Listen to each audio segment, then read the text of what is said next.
अभी स्थिति है, जो जानकारी सामने आ रही है, उसके मुताबिक कहा यह जा रहा है कि प्री प्लान्ड है या पहले से तैयारी की गई थी, जिस तरह से पथराव किया गया या जिस तरह की जो घटनाएं हैं उसको अंजाम दिया गया।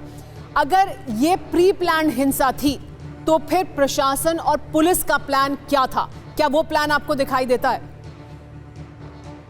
मैम, आपकी बात से मैं जो आपने प्लान की बात कही है, सबसे पहली जो चूक है हमारी इंटेलिजेंस की है कि भी निकलती है। और इस साल इस वीडियो जो जाहिर हुए हैं दोनों तरफ से, उस वीडियो के चलने से अफवाहों का बाजार बहुत गर्म हो गया दोनों तरफ से जी।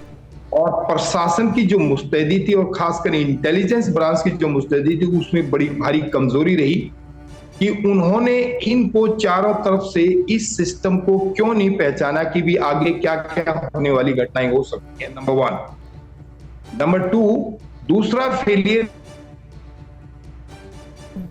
वहां पे जो हमारा डीसीएसपी का सिस्टम है, प्रशासनिक जो पुलिस है, उसके बड़ा भारी फेलियर रहा कि भी उन लोगों को जो पता था कि ऐसी वीडियो चल रही हैं, ऐसी अफवाहें चल रही हैं और दोनों तरफ के गुट एक दूसरे की तैयारी में लगे हुए हैं उनको नीचा दिखाने के लिए, तो प्रशासन की जो नाकाबंदी सिस्टम होना चाहिए था, हमारा 3 लेयर सिस्टम होना चाहिए था। इस तो आपको ये लगता है कि प्रशासनिक स्तर पर पहले से प्रीएम्प्ट कर तैयारियां नहीं की गई, फेलियर है वहां पर? लेकिन हमारे साथ इस बीच पवन पंडित जुड़ गए हैं, जो प्रेसिडेंट हैं भारतीय गौरक्षा दल के।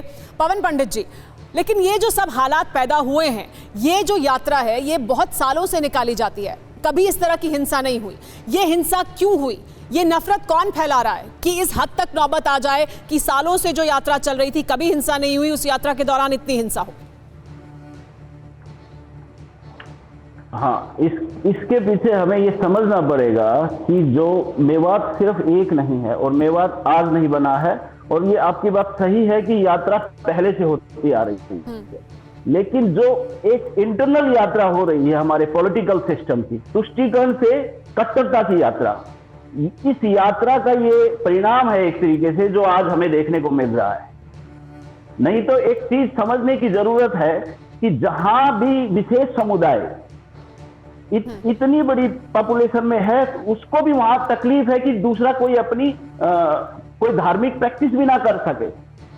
जो लोग देश में कॉन्स्टिट्यूशन से ऊपर, कानून से ऊपर खुद को मानते हैं, उनको हमारी पिछली सरकारों ने इस तुष्टीकरण को बढ़ावा दिया है। उनको ये फीलिंग दी है कि ये लोग कुछ खास है, हम लोग कुछ खास हैं, और उसी का ये नतीजा है। मैं आपको पीछे थोड़ा सा आप देखेंगे कि ये इस तरीके से एकदम से ये चीजें नहीं होती। ये एक ज्वालामुखी है जो नीचे पनप रहा है। लेकिन पवन पंडित जी, आप ये कह रहे हैं ज्वालामुखी पनप रहा है। मोनू मानेसर को लेकर बार बार सवाल उठ रहे हैं कि मोनू मानेसर ने वीडियो जारी किए, वो तमाम वीडियो हमने भी देखे हैं, जिस तरह की भाषा का इस्तेमाल किया गया, क्या उकसाने की कोशिश थी?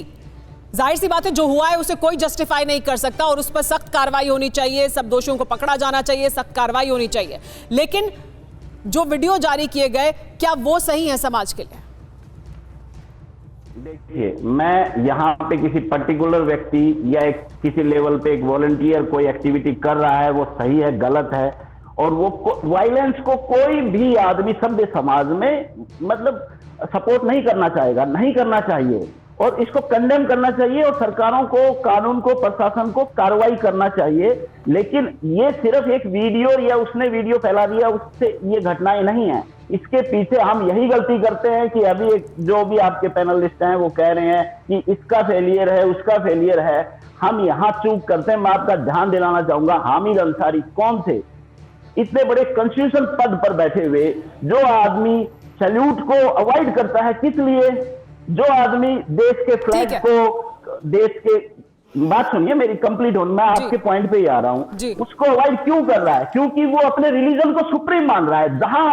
जहां भी देश का कॉन्स्टिट्यूशन से ऊपर कोई रिलीजन सुप्रीम होगा, वहां पे अगर उनके विशेषाधिकार, उनको लग रहा है कि हमारे पास ये अधिकार हैं कि हम, देखो, हम तो अगर हम कोई भी एक्टिविटीज कर रहे हैं तो दूसरे लोग अपनी एक्टिविटीज को बंद कर दें। जैसे आपने यूपी में देखा होगा कि मंदिरों की घंटियां पुलिस प्रशासन के द्वारा पकड़ा दी जाती थी, हाथ में उनकी ड्यूटी लगा दी जाती थी कि XYZ एक्टिविटी हो रही है, तब तक ये घंटियां ना बजें। तो ऐसी कौन सी आफत है, ये कौन सा धर्म है कि दूसरे धर्म को सहन नहीं कर सकता? लेकिन मेरा तो सवाल यही था ना पवन जी, मेरा सवाल यही था, लेकिन आपका जो फ्रेम है वो फ्रीज हो रहा है, वापस आपके पास आएंगे। सवाल तो बड़ा यही है कि ये नफरत कौन फैला रहा है?